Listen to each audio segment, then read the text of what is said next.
রাজ্য সরকার বলেছে যে মাদ্রাসার বাচ্চাদেরকে মিড ডে মিল দেবো না, রাস্তার কুকুরের বাচ্চাকে দেবো। অথচ আমরা আছি বলে তুই টিকে আছিস।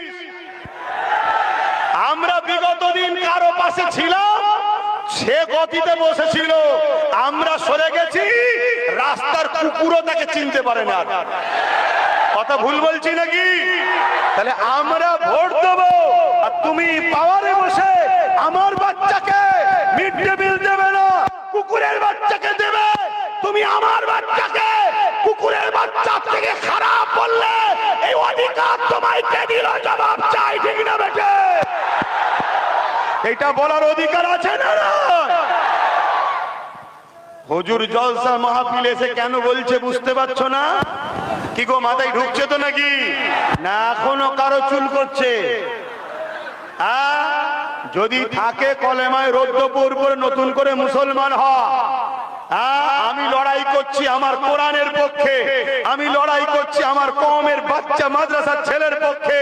আর তোর গায়ে যদি লাগে ওই বেঈমান নেতার জন্য, নেত্রীর জন্য, জানতে হবে তোর মধ্যে ঈমান নেই। তাই তোর কোরআনের বিরুদ্ধে বললো গায়ে লাগে না, তোর মাদ্রাসার বাচ্চার বিরুদ্ধে বললো গায়ে লাগে না। আর আব্বাস যখন ওই বেঈমান নেত্রীর বিরুদ্ধে বলেছে তোর গায়ে লেগেছে, তার মানে তুই ওদের মতো বেঈমান। কথা মাথায় ঢুকছে? এই জন্য আব্বাস সিদ্দিকী প্রতিবাদ করে। করবো না বন্ধ করে দেবো? তারা বলছেন করবো, হাত তুলে দেখান।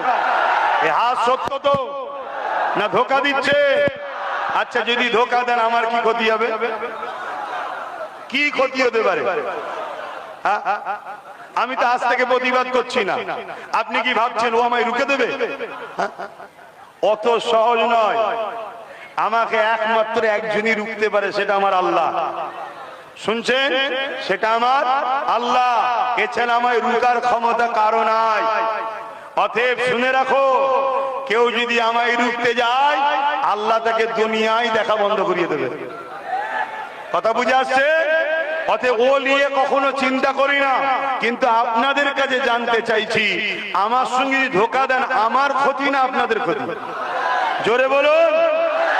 কেন? ইসলাম বলছে যখন তোমার কথা সমাজ নেবে না, তখন তুমি সমাজ থেকে দূরে সরে যাও। আমি তখন সরে যাব।